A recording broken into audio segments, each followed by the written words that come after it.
Salam sejahtera dan salam sejahtera sayang bersama saya Janet Bennett. Berita utama sambutan Hari Raya Aidiladha pada pagi Ahad dimulakan dengan lebih 3,000 umat Islam menunaikan solat sunat Aidiladha di Masjid Jami' Negeri Sarawak. Cuaca yang cerah membolehkan mereka berkumpul di masjid berkenaan seawal jam 7 pagi bagi menyambut Hari Raya Aidiladha 1443 Hijrah. Turut hadir menunaikan solat sunat ialah Premier Sarawak Datuk Patinggi Tan Sri Dr. Abang Abdul Rahman Zuhari Tun Datuk Abang Openg bersama isteri Puan Sri Datuk Amar Jumaani Tun Tuanku Bujang yang tiba sekitar jam 7.50 pagi. Selain itu, pengisian kubah berjudul Pengorbanan Orang Beriman juga disampaikan setelah para jemaah selesai menunaikan solat sunat. Premier Sarawak turut sempat meluangkan masa beramah mesra dengan para jemaah yang tidak melepaskan peluang untuk bersalaman dengan beliau. Hari Raya Aidiladha yang juga dikenali sebagai Hari Raya Korban atau Hari Raya Haji merupakan antara perayaan terbesar dalam kalender Islam selain Aidilfitri yang disambut pada setiap 1 Syawal.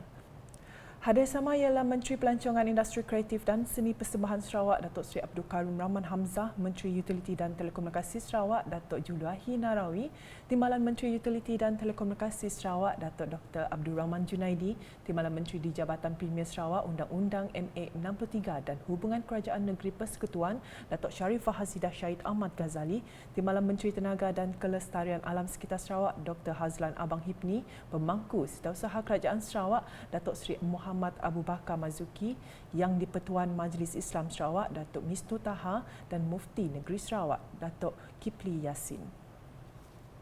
Seterusnya, Datuk Patinggi Tan Sri Abang Zuhari telah menyempurnakan simbolik penyerahan sumbangan daging korban kepada 100 penerima daripada asnaf saudara kita dalam Majlis Korban Perdana Anjuran Majlis Islam Sarawak bertempat di Dewan Hikmah Petrajaya Kuching pada Ahad. Terdahulu, program tersebut dimulakan dengan bacaan doa serta simbolik penyembahan korban di pekarangan Dewan Hikmah tersebut. Hadir sama ialah Menteri Utiliti dan Telekomunikasi Sarawak Datuk Julwahi Narawi, Timbalan Menteri Utiliti dan Telekomunikasi Sarawak Datuk Dr. Abdul Rahman Junaidi, Timbalan Menteri di Jabatan Premier Sarawak Undang-Undang MA 63 dan Hubungan Kerajaan Negeri Persekutuan Datuk Sharifah Hazidah Syahid Ahmad Ghazali, Pemangku Setiausaha Kerajaan Sarawak Datuk Seri Muhammad Abu Bakar Marzuki, Yang di-Pertuan Majlis Islam Sarawak Datuk Misnu Taha dan Mufti Negeri Sarawak Datuk Kipli Yassin. Beralih ke perkembangan di Baut, dengan Karnival Bola Sepak Prima Bidayuh 2022 telah berlangsung mulai 9 hingga 11 Julai ini. Timbalan Menteri Pemodenan, Pertanian dan Pembangunan Wilayah Sarawak Martin Ben telah hadir menyempurnakan acara kick-off bagi perlawanan kategori wanita di Padang Bola Sepak Redeem Kampung Apa pada Sabtu. Beliau memberitahu sebanyak 8 pasukan dari kawasan Dewan Undangan Negeri Dun Opa, Dun Tasik Biru, Dun Serembu, Dun Mambong, Dun Tarat, Dun Tembeduk, Dun Kedup dan Dun Bukit Semunja telah mengambil bahagian dalam kategori tersebut bagi merebut Piala Datuk Roland Saga Wee-In pada karnival itu.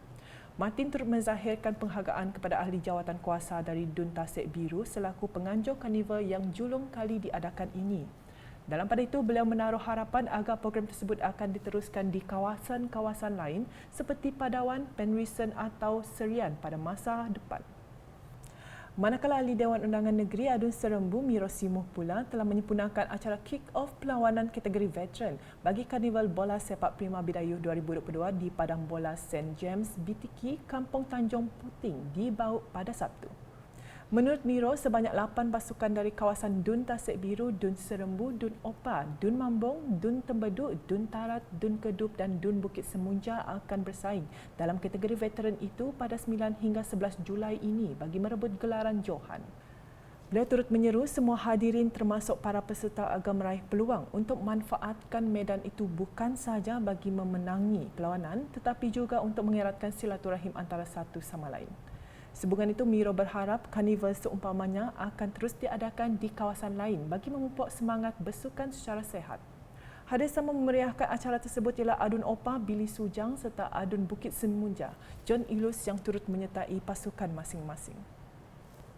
Laporan selanjutnya, Jawatankuasa Transformasi Luar Bandar Daerah Lundu dengan kerjasama Petroleum Nasional Berhad Petronas memilih air terjun Kampung Temaga Dayak untuk dijadikan lokasi bagi merancangkan lagi aktiviti esko pelancongan di daerah Lundu.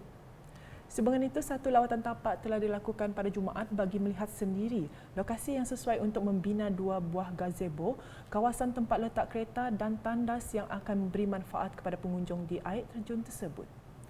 Dalam lawatan yang turut disertai Adun Opa Billy Sujang itu, lokasi yang sesuai telah ditentukan dan pihak Jabatan Kerja JKR telah diarahkan untuk menghasilkan senarai kuantiti BQ yang sesuai dengan peruntukan RM50,000 yang telah diluluskan. Billy dalam masa yang sama turut berkesempatan menyerahkan sumbangan korban kepada penduduk Kampung Temaga Melayu sempena sambutan Hari Raya Aidiladha. Di Bintulu pula, usaha gigih semua petugas Barisan Hadapan Kementerian Kesihatan Malaysia KKM Bintulu khasnya dalam mendepani penularan wabak COVID-19 di Bintulu wajar dipuji dan dihargai. Ahli Parlimen Bintulu Datuk Seri Tiong King Sing berkata mereka bukan sahaja sanggup mempertaruhkan nyawa demi memikul amanah yang diberikan, malah semua barisan hadapan juga komited dalam melaksanakan tugas mereka bagi memastikan keselamatan dan kesihatan setiap penduduk terjaga. Katanya ada yang terpaksa bekerja 24 jam dan berada di hospital sehingga berbulan tidak balik ke rumah untuk membantu bangsa dan negara. Malah tambahnya ada juga yang berkorban nyawa ketika menangani wabak itu serta menjaga dan merawat pesakit COVID-19. Dalam pada itu, Ahli Parlimen Bintulu itu menzahirkan penghargaan atas sumbangan petugas Barisan Hadapan KKM sepanjang penularan wabak COVID-19. Beliau berucap demikian semasa meraihkan Barisan Hadapan KKM dalam Majlis Makan Malam Apresiasi Frontliner 2022 di sebuah restoran terkenal di Bintulu pada Jumaat. Datuk Seri Tiong juga mengucapkan ribuan terima kasih kepada semua agensi di Bintulu yang sama-sama terlibat sepanjang 2 tahun pandemik itu. Pada majlis tersebut, beliau turut menyaksikan pelancaran penubuhan tabung amal Hospital Bintulu yang merupakan inisiatif pengurusan Hospital Bintulu bagi membantu penduduk tempatan yang kurang berkemampuan untuk mendapatkan rawatan di hospital berkenaan. Sebagai tanda sokongan, Datuk Seri Tiong yang juga Duta Khas Perdana Menteri ke China mengumumkan geran peruntukan sebanyak RM100,000 untuk tabung berkenaan. Sementara itu, penduduk Kampung Terasi Iban bakal dilengkapi dengan sebuah dewan menerusi projek bina baru Dewan Kampung Terasi Iban bernilai RM200,000. Adun Simunja Aula Dris berkata peruntukan bagi projek itu telah diluluskan dan pembinaan akan dilaksanakan dalam masa terdekat. Kampung Terasi Iban mendawangi, tapi Terasi Iban sudah disetujui kat tingkat dewan dia. Ia sebenarnya pada sidang JKR. Bila dia kat tingkat, aku dah nemu. Tapi duit memang sudah ada untuk dewan di Kampung Terasi. Setelah kita orang boleh macam kahwin tu perang awal kita boleh nak dewan tu. Ini kita boleh nak dewan sini, kita boleh ini supaya kita di dalam kampung dapat mudah keramaian di kedua tempat. Mudah-mudahan dalam tahun itu dewan kampung Terasi kita dapat dimudahkan pada sidang JKR. Beliau berkata demikian dalam Majlis Ngiling Bidai Gawai Dayak di Dewan Kampung Sungai Budong, Sadong Jaya pada Jumaat. Tambah aula, beliau amat berbangga dengan usaha Kampung Sungai Budong Iban dan Kampung Terasi Iban yang mengekalkan perpaduan untuk mengadakan satu majlis bagi 2 buah kampung berkenaan.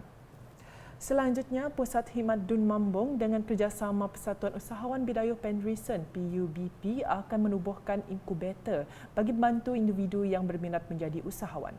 Timbalan Menteri Pengangkutan Sarawak merangkap Adun Mambong, Datuk Dr. Jarib Susil berkata inkubator itu akan ditubuhkan di Pusat Komersial Beratan, Jalan Puncak Borneo.